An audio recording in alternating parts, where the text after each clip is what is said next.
What's up, guys? Roars and One Time Fire as always. It is a very special episode to say the least. I'm going to San Diego with my girlfriend, and we're going to go see some decorations that San Diego has done in Old Town San Diego. I guess like another part, deeper and older part of San Diego, and it's for the celebrations for Dia de los Muertos. And I'm pretty excited to go see that. Very nice decorations, both ways. That's what she said. And I ended up renting a car. Now, why would I rent a car for a small trip like San Diego? It's only like 2 hours away. It's not that big of a deal. You can take your Lexus. Well, the Lexus is kind of in a good and a bad situation right now with the catalytic converters up front, not down here. They're already coming, but I'm getting that disgusting rotten egg smell when I'm just driving. I can't drive it like that on the freeway. It gets like that on the freeway, and I'm not going to take the streets all of San Diego, obviously.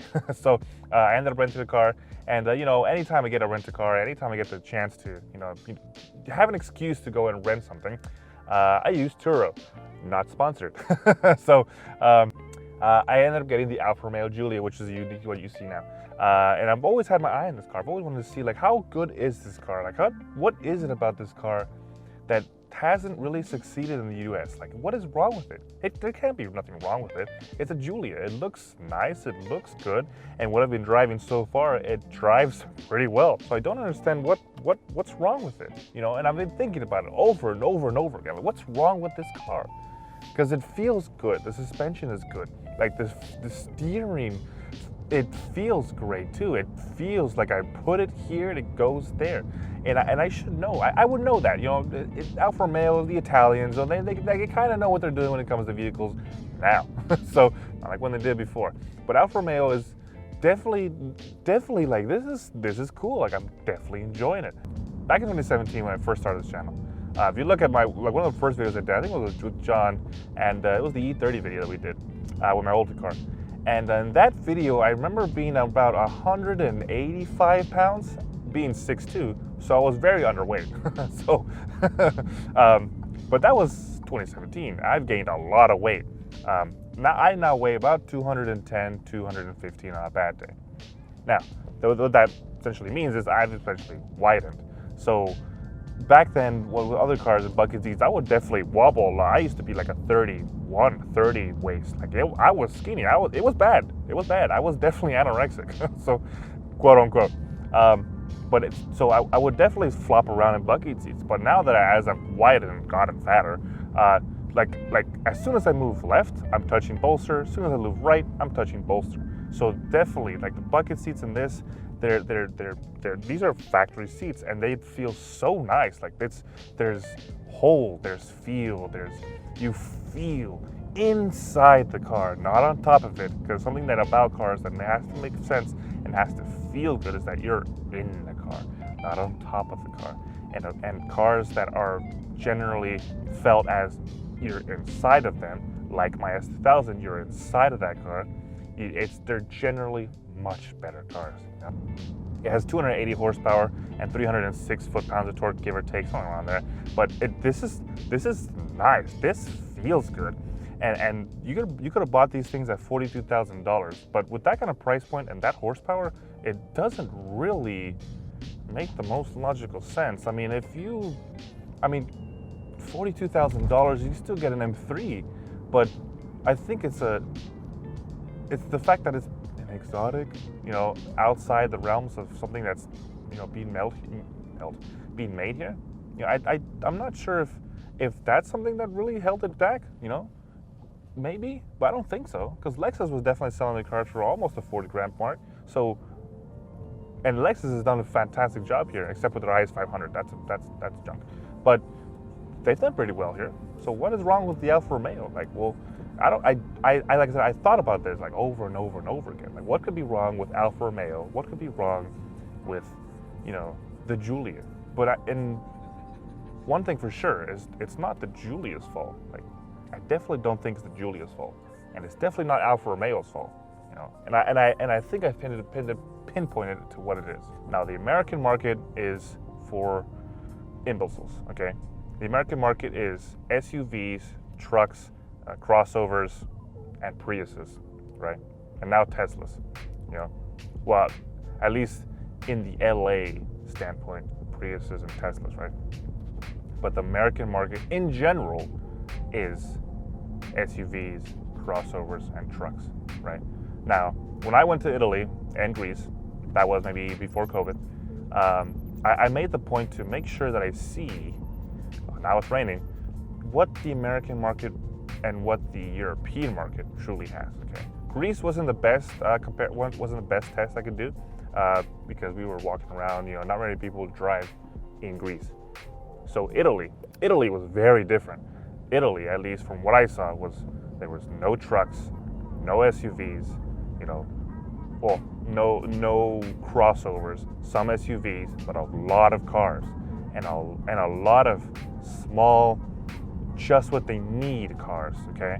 And that's what I think is the difference between the American market and the European markets.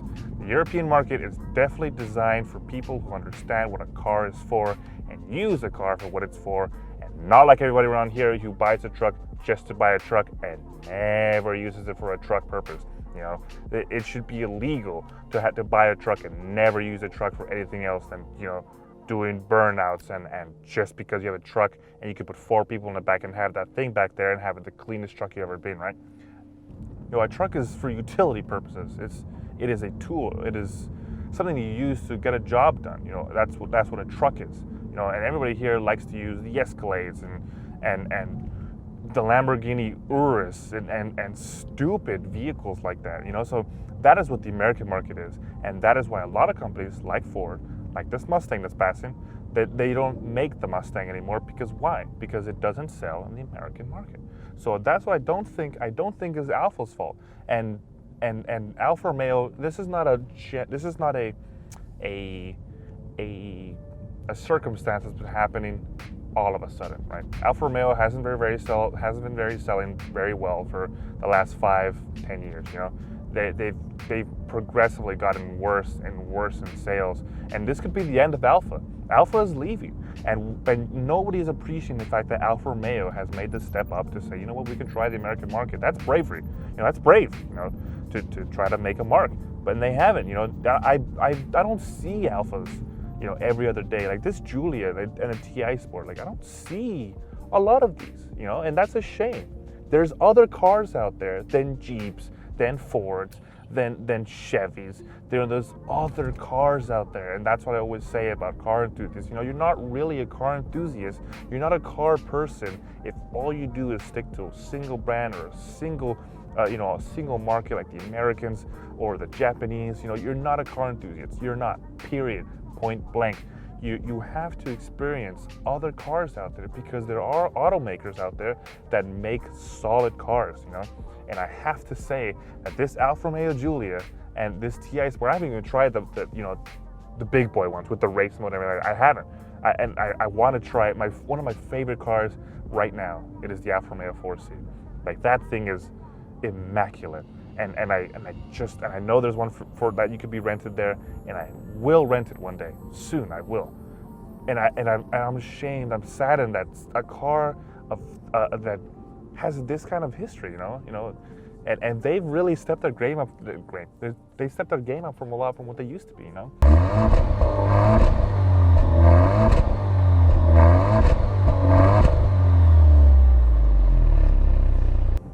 As in terms of styling for the Alfa Romeo, I think it looks fantastic. The exterior looks good. They've kept that big grille up front, and it looks good. I like the look of the Alfa Romeo, especially this one, and especially the 4C. Those cars look amazing. And this Alfa Romeo, there's nothing different. It looks really good. Outside wise, looks good. The wheels look good. They put some effort into styling it so it can be, have some sort of, look to it. Be like, damn, that's outlandish. That looks good. That's striking. And a car has to be striking for it to look good. Just like, I hate to say it like that, but just like a woman, you're not gonna go and talk to a woman if she doesn't at least kind of look good, right? Be fair, So with the car, and when I saw it in pictures, I see it online, and I was like, damn, that looks really good. I'm interested in that. And when I got the car from the guy, he wasn't there, but once he parked in his house, and Once I went to it and I saw the car there, I was like, damn, that is striking. Like that, it was the front, and I was like, damn, that front looks really good, and it caught me like that. So I was like, dude, this looks really good. Like I have to. That it just looks like it wants to go fast. It looks like it wants to go. Once I, like I said, saw the car and I was like, damn, that looks really good. Like that front end just like, it was like, ugh. So I was like, dude, that looks really good. And it draws you in. It draws you. Be like, hey, drive me, you know? So I was like, you son of a bitch, I'm in. So I'm here. I am. I'm driving it, and I have 400 miles with the car.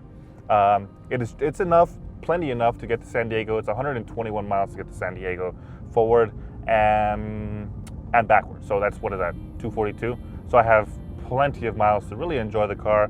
Even before I go to school, I have plenty of miles to enjoy the car. You know, you can also, you know, like I said, I always say, like, you got to try other cars, you know.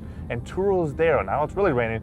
Turo is there to really, really like give you the opportunity to drive cars that you don't necessarily get to drive. You know, a lot of car rental companies don't have these cars for you to rent. So what the chance is there, I'm gonna take it. So this is the chance that I got, and I was like, you know what, Alfa Romeo, I'm gonna give you a chance. You know, I was looking at some BMWs, I was looking at some Audis. You know, I was like, I already took an Audi to Solvang. That was fantastic. That was so much fun. I've used a BMW 4 and I hated it. The M4 was a piece of junk. You know, so like I was like, I'm gonna try the Alfa. Alfa, win me. So here I am in the Alfa in the rain. The second part will be the trip to San Diego. You know, it'll be my girlfriend's experience. I will let her drive this car as well, and you know, let her see, like, does she like the Alfa? Does she hate it? Does she not like it? I always like to refer to her as the general American market, because she doesn't know anything about cars. Well, now that she knows more now, you know, because of me, she doesn't know anything about cars. She doesn't know what she likes. She doesn't know what she wants. You know, so in terms of the vehicle, so I will let her see, is this what she likes, you know, because if she likes it and if it's striking to her and if it pulls her in to drive it and to really experience what Alfa has to offer, you know, it probably has something there for everybody else, you know. So at least for me, the car enthusiast side, you know, I like how this feels. Like, this feels really good, and you know, and I know Alfa does have its issues, and I know, you know, even this Alfa has suspension issues. You know, this can feel still good, you know, and I'm happy. You know, this feels nice. This feels good. So I will let my girlfriend drive the car. I will let her feel what it feels like to drive an Alfa, and you know, we'll see about that part, and we'll see about that part. And I will be taking this car to San Diego. A true test of a car is how it feels doing those long trips. You know, can you stand the seats? Can you stand the suspension? Does it feel like comfortable to drive? Does it feel like you can just lay back and, you know, just let the car do its thing and not worry about anything else?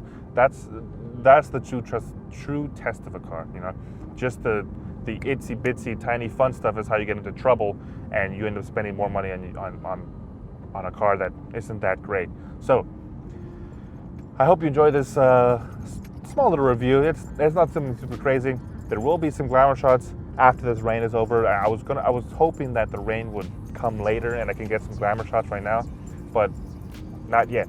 I'll probably have to get those glamour shots in San Diego, which is cool. I'll get some new, you know, a new backdrop, so that'll be really cool. So thanks for watching. Thank you for appreciating. Thank you for, you know, liking and you know, commenting, please. So thank you. I this is fun. You know, I'm not doing this because I have to, you know, become YouTube famous. I'm doing this because, you know, I like to film stuff, and I bought the camera to film stuff, you know. So this has been the Alfa Romeo Giulia, the first part of this video, the first part of the review, and I hope you really thoroughly enjoyed. And you know, maybe you like the Alfa. You know, just have an open mind. That's what I always say. Have an open mind to other vehicles. There are other cars out there that are generally really good. And you just have to go out and experience them, because something can change. Something can change in you. You know, I didn't think about that with the Corvette. I was like, the Corvette's a Corvette. You know, I'd rather have the Corvette than an M4. You know, but now I really would rather have the Corvette over the M4, because that's a piece of junk. So, thanks for watching. I appreciate you guys, you know, being there and, you know, telling me how cool the videos are. You know, and hopefully it's not that dark. I have my little screen here that tells me, but hopefully it's not that dark. But thanks for watching. I appreciate everybody that's been there and giving me the views and, you know, telling me how good the videos are. But thank you. And wait for the second part of this video, and you know, we'll find out if it's good or not.